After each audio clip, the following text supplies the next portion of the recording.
buat teman-teman ya, supaya ada pandangannya lah, ada pandangannya ke depan itu, nggak asal jebret-jebret ke koin-koin yang baru-baru muncul ini. Biar kita sharing-sharing lah, berbagi pengalaman, silahkan. Jadi koin lain itu banyak sekali, meme koin itu banyak sekali, tidak semudah membalikkan telapak tangan mencari koin-koin yang baru. Jadi koin akan terbang itu pertama satu, koinnya modelnya fundamentalnya seperti apa, ada market maker yang mengendalikan nggak, yang hold di situ itu orang-orang besar sekelas SNSN nggak. Banyak hal yang perlu dipertimbangkan. Banyak sekali meme coin, jumlahnya ratusan ribuan jutaan, itu belum tentu terbang, hanya sifatnya sementara. Tapi kalau di PP ini sampai CEO-nya Because BTC aja mengatakan bahwa ini jadi beta.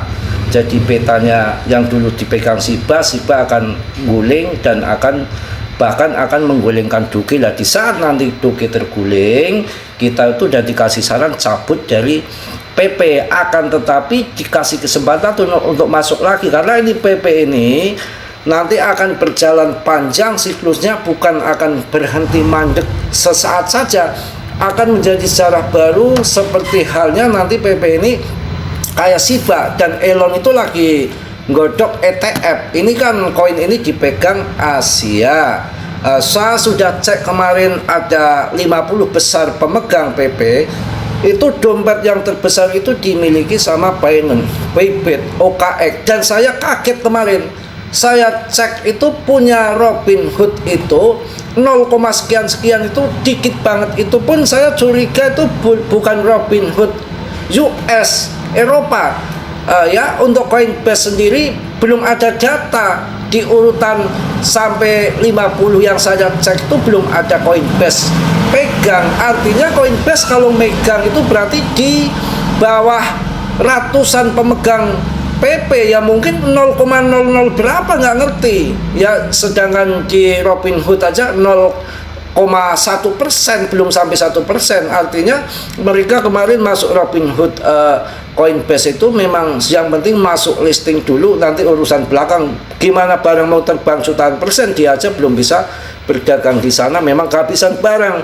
Dan saya meyakini bahwa GZ ini bukan kayak Justin Sun, scalper sesaat saja yang mana kemudian dia akan jualan di Rp1.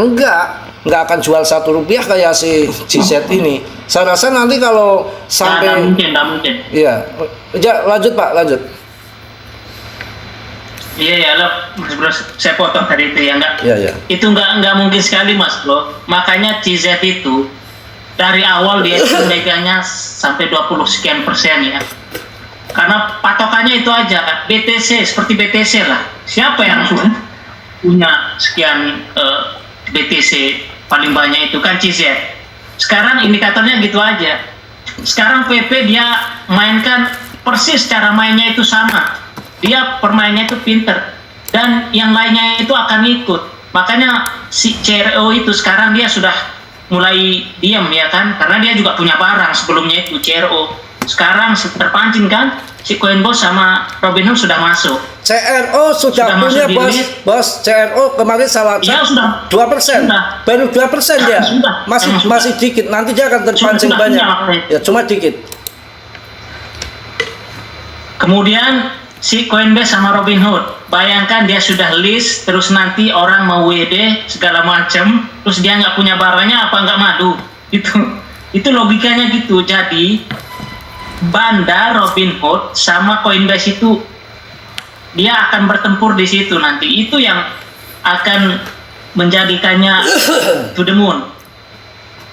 Kalau melihat dari chatnya itu pasti awal-awal listingnya itu seperti begitu si Coinbase itu. Makanya demandnya itu kuatnya itu di antara 0, sekian 18 sampai 19 itu. Itu area demandnya yang paling gede, itu buat mereka serok itu. Kelihatannya si bandar bajigur ini, si Robinhood sama Coinbase itu. Lanjut Mas Bro dulu, lanjut. Oke, jadi yang mengharapkan PPRP1 itu saya diketawain, cuma tinggal 200% dari sekarang itu udah masuk RP1. Ini koin The Next Doge nggak main-main, bukan orang-orang kecil saja, termasuk petinggi-petinggi exchange itu meyakini bahwa PP inilah yang The Next Doge, bukan sembarangan. Dan diperkirakan nanti si yang namanya si ETH itu akan masuk ke 100.000 US dollar. Di situ akan megafon yang mana diramalkan berbagai pakar-pakar dan termasuk si Ali Martin ini, ada yang namanya siklus di mana nanti performa ETH akan melampaui BTC, dan ini sudah mulai terjadi ya. Sekelas paus well besar setelah cabut dari BTC dan Satwe di situ, kemungkinan yang akan dikejar bukan koin Breeze ataupun Baby Doge, tetap akan larinya yang kedua terbaik adalah si ETH. Setelah ETH terbang tinggi, biar dia terbang tinggi dulu, anteng-anteng dulu Bitcoinnya Satwe, yang akan nanti hebat koin-koin yang di bawah jaringan ETH, termasuk PP, ada Ploki, ada Shiba, ARB, kemudian ada Polygon. Ketahuan banget sekarang ARB sudah mulai terbang. Akan tetapi nanti investor yang cerdas akan memilih yang sangkutannya sedikit, yang koin baru, yang lagi progres apa. Antara Shiba sama PP sama Ploki pasti akan cenderung pilih ke PP. Saya rasa sih begitu. Dan kapitalisasi pasar 2024 ini akan melebihi daripada tahun 2021 yang diperkirakan akan sampai 3 bahkan 4 kali lipat. Dan untuk bear market dikatakan nanti Januari biasanya terjun ataupun akhir Desember, ini belum tentu. Si Trump sendiri akan dilantik tanggal 20 ya, si Trump akan dilantik tanggal 20, dan adanya ETF support ini untuk mengendalikan harga. Kita sudah nggak bisa melihat BTC di harga kayak dulu 250 juta, nggak akan bisa. Sekarang aja harga puncaknya aja sudah 1,5 M lebih. Siapa yang akan banting sampai 250 langsung rebutan barang? Kalau kemarin kan baru 69.000 US dollar harga ATH-nya lah. Kalau sekarang terjadi 1 M lebih, bahkan nanti sampai 2 M lebih, apakah nggak gila dibanting 250 juta? Siapa yang mau banting? Nggak ada. Dengan adanya ETF support itu makin demand-nya makin naik. Dan kemudian di tahun 2018 itu Bitcoin dominan itu posisinya di 37, itulah waktu puncaknya all season. Kemudian karena demand-nya bertambah di tahun 2021 masuk ke 37. Ya, masuk ke 37, yang ini demand-nya nambah lagi, mungkin kita antara 45, mungkin kita sudah mulai cabut dari market. Nah, kalau 45% Bitcoin dominan turunnya, kayak apa harga PP yang sekarang aja masih 48, aja PP sudah terbang-terbangan. Saya rasa itu, Pak. Jadi silakan dilanjut kembali.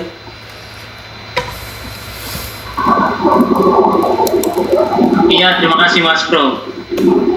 Sepertinya narasi 1 RP Mas Bro itu harusnya dikesampingkan dulu ya kawan-kawan ya. Itu udah jadi, coba target kita harus dinaikkan dulu, bukan kita sombong atau segala macam, tapi karena kita melihat secara data dan di lapangan itu bagaimana si PP ini kan secara secara ekosistem ETH tapi kan dia itu yang membedakannya sama Ploki sama yang lain-lain itu kan PP ini begitu organik sekali. Kalau Ploki kan dia memang kita tahu itu kan ada orang di belakangnya, kita tahu siapa itu. Makanya PP ini dibikin dia itu harus anonim, itu yang nomor 1. Nggak boleh, meskipun kita tahu bahwa ini adalah orang-orangnya Trump, tapi dia itu tetap tidak akan dipublish lah siapa orangnya itu. Dia harus tetap anonim, meskipun si Pauli dulu itu ya, dia mencoba untuk vote, ya bongkar inilah di belakangnya. Tapi nggak boleh itu etisnya, itu yang membikinnya organik gitu. Jadi yang bikinnya menyebar kan, token ini nggak satu pihak yang punya, meskipun ya untuk si CZ ya itu memang pinteran dia kan, biarlah di tangan CZ yang 20% itu, supaya dia kan memang nggak mungkin jual, apalagi seperti Mas Bro bilang ₹1. Buat apa ₹1 itu? Orang saya punya 20 sekian persen saya di staking flexible di situ. Sebentar Pak, itu Pak Anton dimatikan dulu itu mikrofonnya Pak, dimatikan supaya nggak suaranya kacau. Ya makasih. Nanti dimatikan dulu mic-nya Pak, mic-nya dimatikan. Oke, terima kasih. Oke Pak. Ya kita lanjut ya Mas Bro. Nah, tadi kemarin juga saya sempat lihat tuh quote-nya itu kan mengenai siapa yang lebih layak antara ini kan PP ini sangat-sangat kemarin itu kontroversi tetap masih diangkat-angkat itu, tapi kan pasar sudah memilih mana yang terbaik, mana yang dipilih oleh dunia gitu kan, si PP ini itu tidak bisa dibantah itu. Sampai di Twitter itu berani kita debat itu sampai bantah-bantahan lah itu bahwa memang yang dipilih adalah si PP ini. Makanya hati-hati buat teman-teman yang kena food segala macam itu, dan saran saya jangan coba-coba untuk loncat ke koin-koin yang baru-baru itu saya ingatkan selalu ya buat teman-teman, jangan sekali-kali untuk loncat, karena PP ini sudah terpilih dan jelas sekali. Kalian sampean kalau mau bisa aja, tapi kan itu memang kebenaran setan kayak Mas Bro bilang itu. Koin-koin yang sekarang itu Pak Mendan itu kayak kemarin itu Pinat itu saya sampai 2000% itu saya iseng-iseng aja itu naruh $20-30 itu kok bisa jadi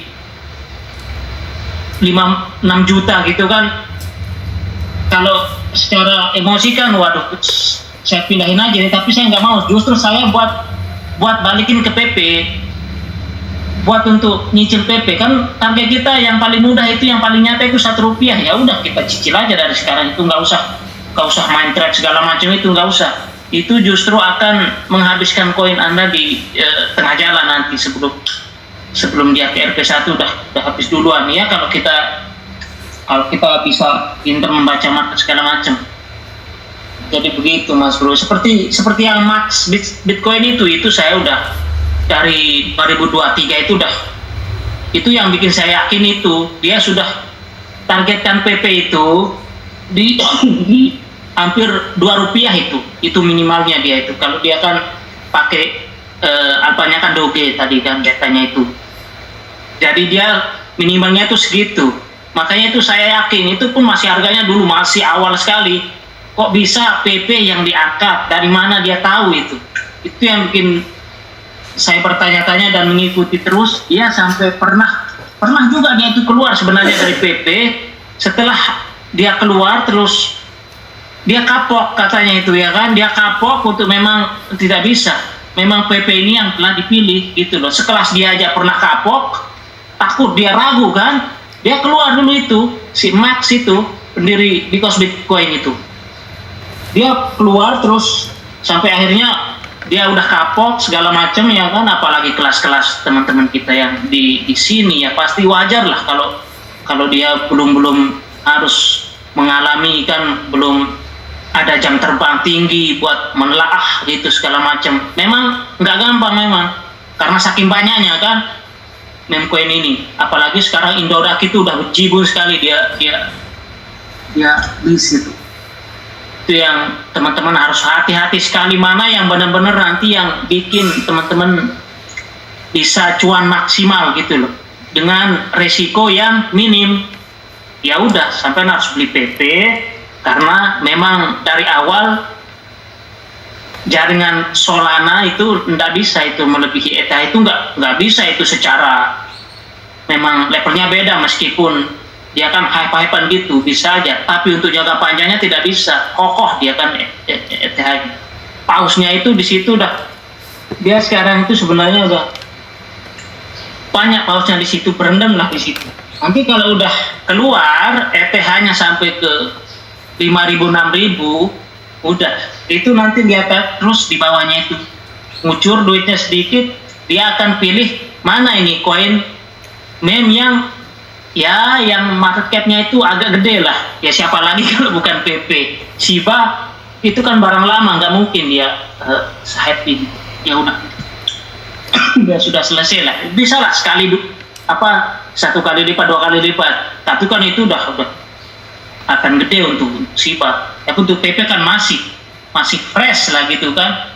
Umpamanya teman-teman lah pasti memilih barang baru, iPhone baru lah segala macam, nggak mungkin meskipun iPhone 10 itu bagus, tapi kan itu kan barang lama, nggak mungkin kan, pasti memilih iPhone 16. Wah ini apapun yang terbaru itu pasti akan dipilih.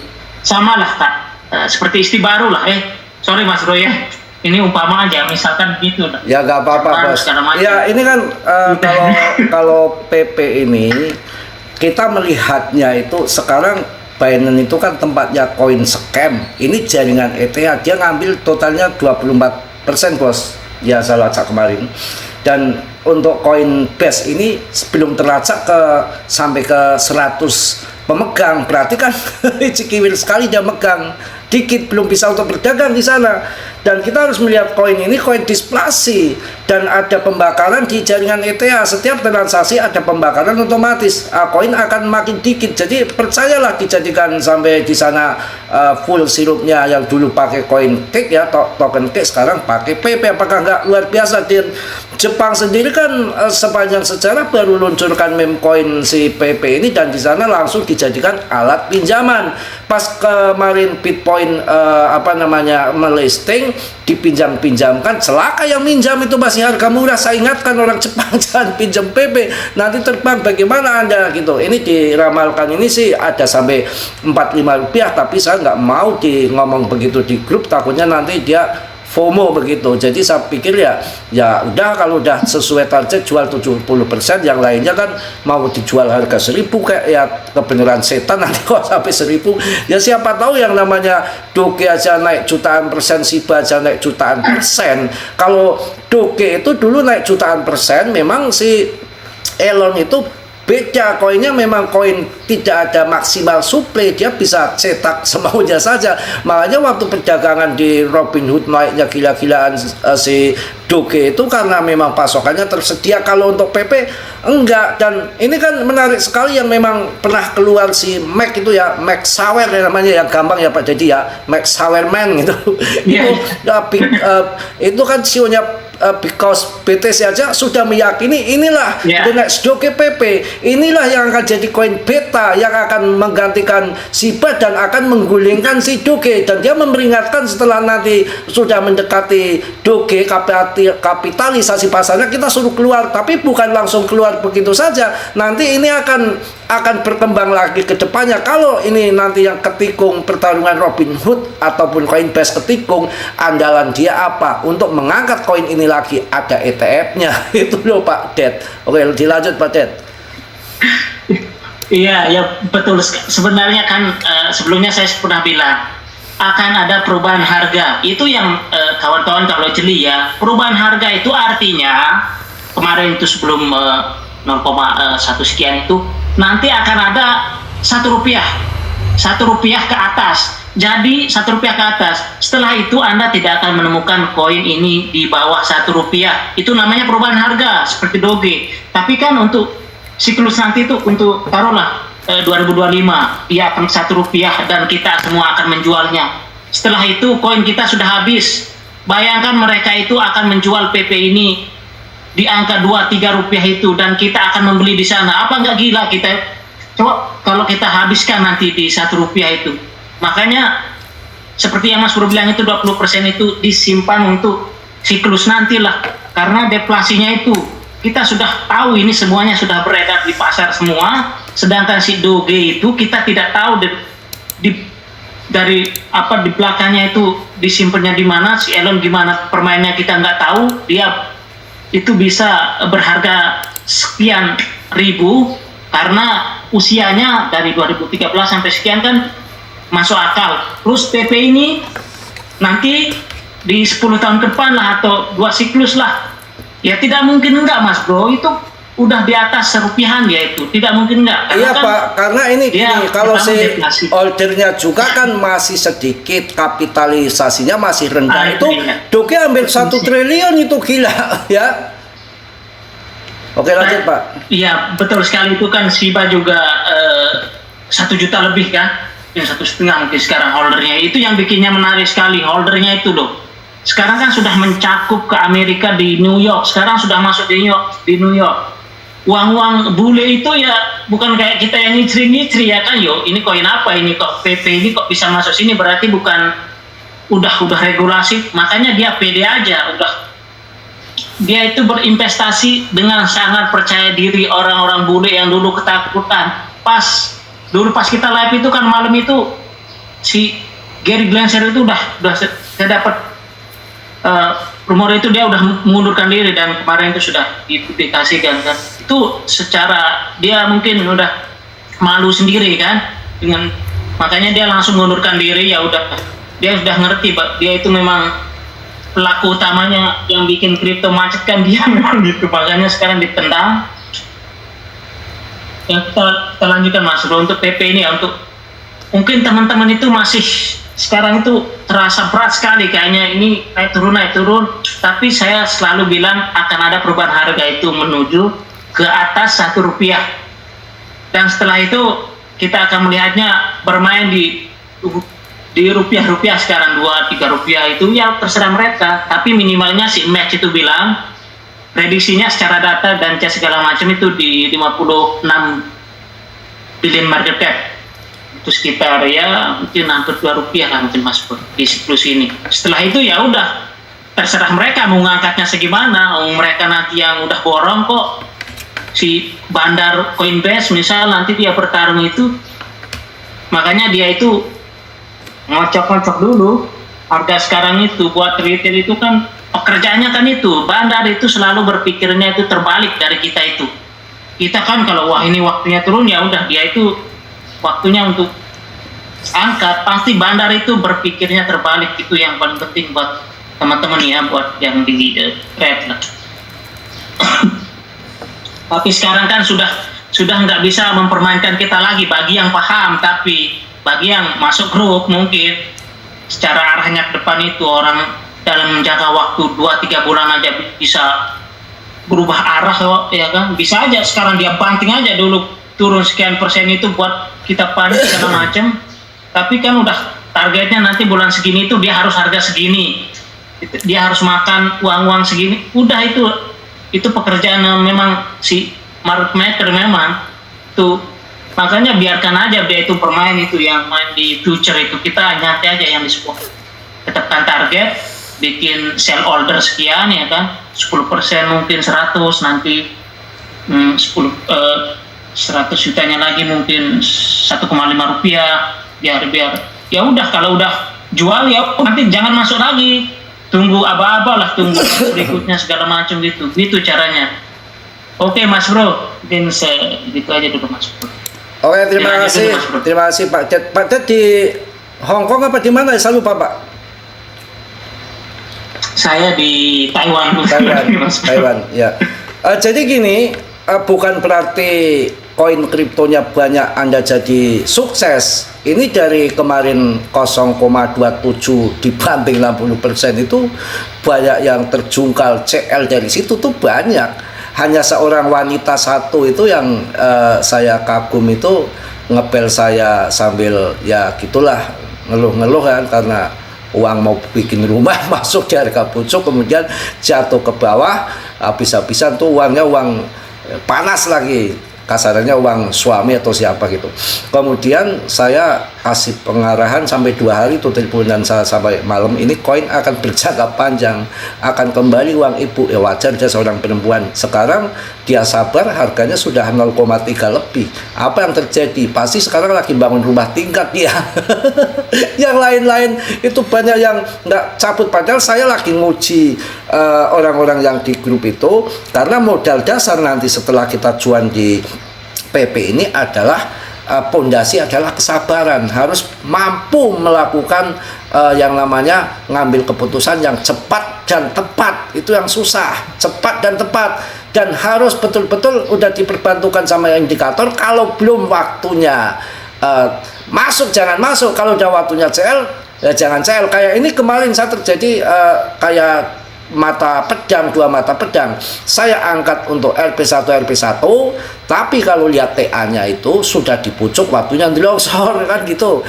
Saya bilang LP1 LP1, masa di lain sisi saya harus ngomong CL mau turun CL. Ya saya tahu kondisi ini mau turun, tapi akan tetapi kan saya di sini lagi nanggung mau untuk long invest yang sebentar lagi akan bull market. Ya biarin saja turun juga nanti akan naik kembali. Saya pikir untuk melatih juga daripada kesabaran di dalam bermain swing nanti. Swing itu betul-betul sabar dan siap CL juga, ngambil di bawah lagi dengan kecermatan, nggak sembarangan, harus pakai kecerdasan yang tinggi, kesabaran yang cukup, dengan pikiran juga lagi kondisi tenang. Nah kalau modelnya amburadul petatilan, bagaimana mau masuk, mau main scalping nggak bakalan jadi.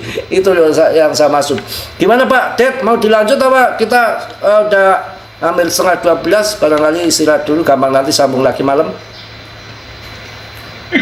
Iya Mas Bro, mungkin teman-teman ini udah paham lah ya, apa fondasinya itu memang harus buat dulu biar nggak kesana kemari pikirannya gitu mengenai PP ini, biar dia fokus.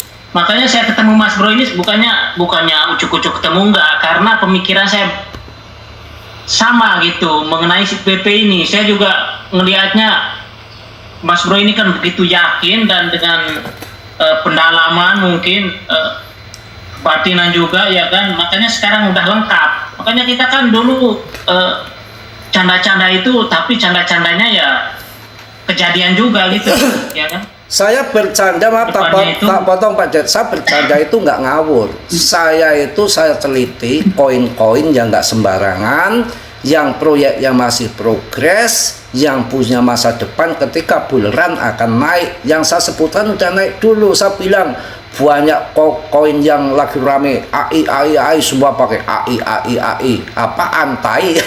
Bercanda. Akhirnya apa? AI itu dikuasai nil protokol. Yang terbang siapa? Nil protokol, lainnya hancur semua ya. Itu AI itu urusannya nil protokol. Kalau SRP sama SLM memang saya nggak bahas suker, karena memang terjadi kasus, dan ini kan kejadian nggak disangka-sangka tiba-tiba ada ETF si SRP, SLM kemudian ikut terbang, tapi kuat jangka panjang nggak. Sedangkan Ripple sendiri senangnya alasannya menyetabilkan koinnya di pasaran, sering ngedam, beda dengan koin-koin lain. Coba kalau yang ada di Binance ya anteng-anteng semua investornya, nggak ada langsung jual-jualan dam-daman. Tapi kalau sekelas di koin-koin lain sangat berbahaya, manipulasinya tinggi gitu loh ya. Jadi saya pikir kalau untuk koin yang saya bahas itu kan untuk blockchainnya Cardano saya berikan, AVAX ya untuk Polkadotnya, kemudian di koin-koin yang Metapressnya itu ada di Sandbox-nya udah saya kasih, sama JRT Web3-nya itu udah saya kasih. Untuk masalah DEX masuk Uniswap itu sebetulnya walaupun saya canda-canda itu bukan PP aja, udah banyak yang saya bahas dan itu terbukti. Itu yang terbang yang saya sebutkan itu gitu loh. Memang dia mempunyai, saya riset ini yang mempunyai project yang progres dan punya fundamental yang bagus. Kalau yang lain itu kan hanya kembang saja, ngerecoki, ujung-ujungnya hanya mencari orang-orang yang tersesat gitu ibaratnya Pak. Oke Pak Dedi.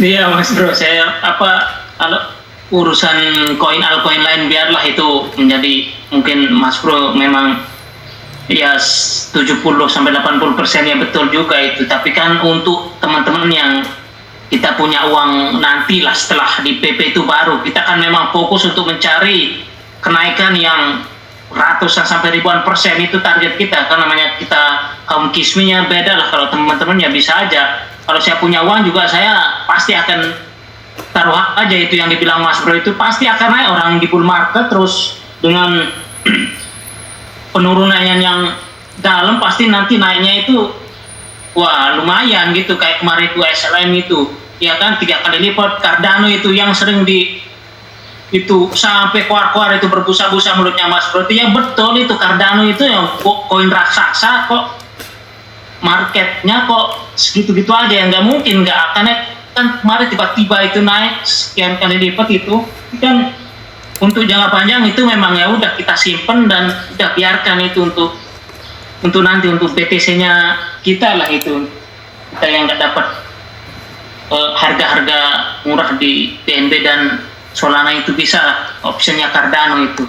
Saya percaya itu kalau itu Cardano itu seperti yang Mas Bro bilang itu. Untuk yang lainnya itu saya nggak begitu perhatikan, makanya saya fokusnya di PP aja udah. Dan ini ada terjadi Makanya berita yang bagus juga bos, bahwa ETH ini akan mengulang pola mega fund bullish dari tahun 2017. Ini akan mencapai arahnya akan 10.000 US dollar ya, atau 159 juta untuk bull market tahun ini. Percaya kalau 3 kali lipat naiknya untuk si ETH ini. Dan Cardano pun sekarang lagi ada langkah yang bagus juga ini ya. Ini Cardano ini meluncurkan teknologi zero knowledge-nya Pak ke ekosistem smart contract. Wah, melonjak nanti harganya ini Cardano. Mungkin itu Pak yang saya sampaikan. Monggo dilanjut Pak Jet. Iya Mas Bro, nanti sambil kita ngikuti perhatikan itu teknologinya kan buat Cardano ini, nanti kita masukin sana lah untuk hold jangka panjangnya itu, selain daripada kita trade di meme coin ini untuk nanti. Jadi untuk PP ini Mas Bro, udah sekarang kita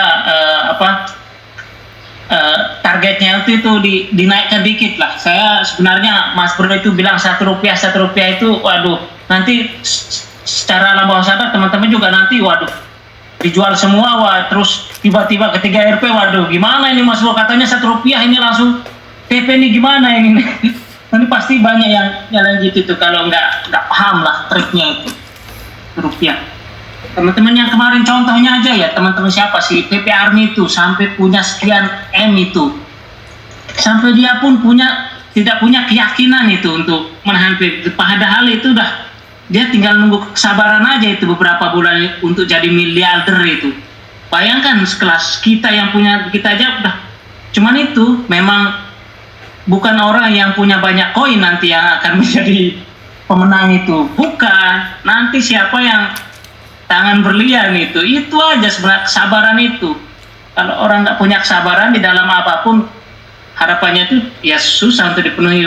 Kan begitu Mas Bro, memang kesabaran itu kunci dari kesuksesan, memang betul itu. Ya udah, contohnya sekarang ya udah kita sabar aja, udah lihat PP ini. Bagaimana kita mau menafikan si PP ini dari segala sudut itu. Contohnya di volume perdagangannya itu yang bikin ngerinya itu Mas Bro. Oke lah, mungkin kalau dia volumenya biasa-biasa aja, mungkin saya juga tidak akan tertarik, atau saya akan menganggapnya biasa aja kayak unit segala macam.